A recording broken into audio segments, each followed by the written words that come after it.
let's dive in. Today we're tackling project risk management. Okay. But with a twist, Mm-hmm. we're going beyond the usual, Right. spreadsheets and algorithms and all that. Yeah. To explore how those soft skills, the people skills, Yes. can really make or break your project. Absolutely. So our source material for this deep dive Okay. is a document called Mitigating Circumstances, Oh, okay. with a really interesting subtitle, Going Soft on Project Risk Management. Sounds interesting. And I think the mission here for us is to help you, the listener, Yes. really understand these less obvious, but I think super valuable human elements Yeah. involved in really successful risk management. Okay. Just think about it. Okay. We've got all these tools and techniques, Yeah. all these fancy software programs, and yet projects still go off the rails, right? Right. They do. Deadlines get missed, budgets explode. All the This time. document argues that a lot of times. Yeah. It's the human stuff that trips us up. The human factor. So I've got an expert here with me today Hi. to help us navigate all of this. Okay. One thing that really jumped out at me in this document Yeah. was the emphasis on things like trust and goodwill, Oh. even emotional connection. Interesting. Those don't exactly scream project management, You wouldn't think so, no. not in the traditional sense. No. So why are these soft factors so important in this field Right. that we tend to think of as, very technical? Yeah, well, I think, the thing about projects is Yeah. there's so many unknowns. Oh, absolutely. Always unpredictable things happening. Right, Traditional risk management tools, they can only address what's known, you know what I mean? right. What you can quantify and plan for. Yeah, But soft skills, yeah. they can help you uncover those hidden risks, the things you didn't even know to look for. Right, the lurking dangers. Exactly. Okay, so how do you actually do that? Well, by tapping into the collective knowledge of your stakeholders, their experiences, Okay. their insights. It's like you're saying we need to Yeah. go beyond the data, actually talk to people. Exactly. Build those relationships. Okay, so this reminds me of a term that they use in the document, Okay. emotional bank accounts. Yeah. Now, what does that even mean Yeah. in the context of a project? So it's an analogy, right? Okay. Like a financial bank account. Mm-hmm. You make deposits and withdrawals Okay. in your relationships. Okay, so with your stakeholders, every interaction you have, every Decision you make, it all contributes yeah, either positively, building trust, building trust, or eroding it. yeah, you're either building up that reserve of trust Yeah.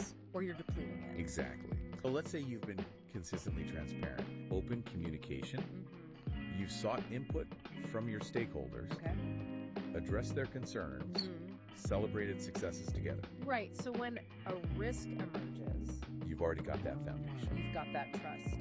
Trust and respect. It makes it easier to have those difficult conversations. Exactly. To brainstorm, Yeah. find solutions together. So you're not starting from scratch. Right. You've got that goodwill. Every time something goes wrong. Exactly. Okay. So, and the document also points out Yeah. that those strong relationships Mm-hmm. can actually help you uncover Okay.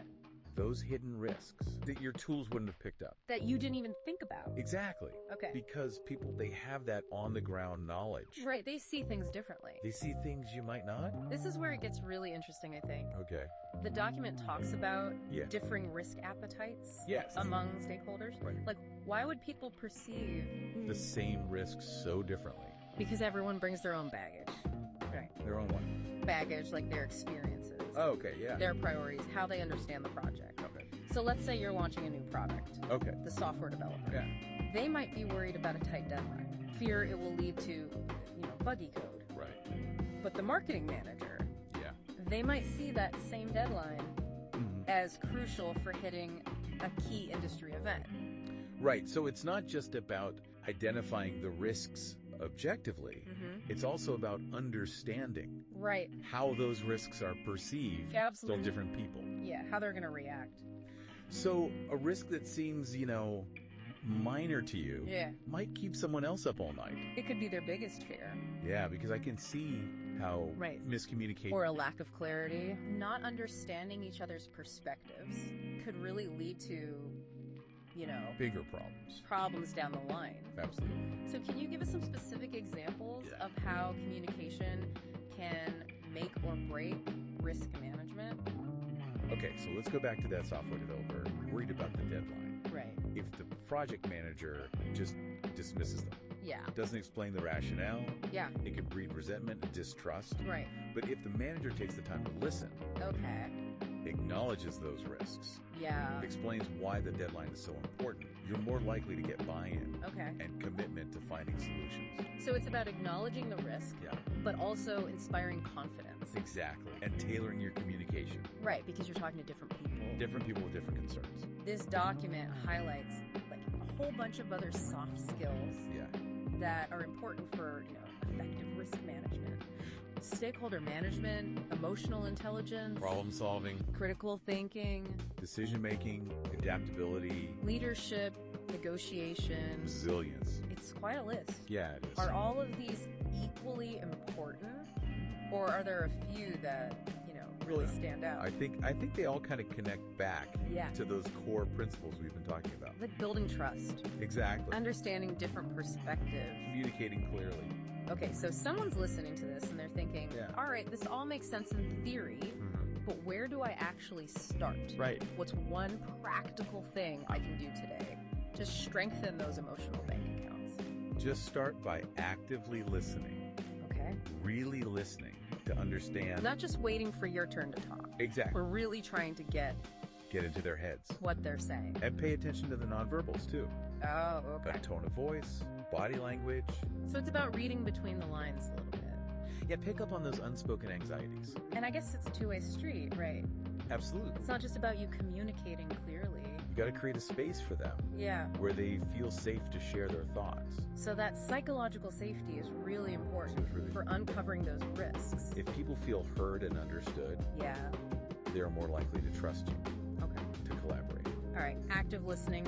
Yeah. Check any other practical techniques. Another one is empathy. Empathy.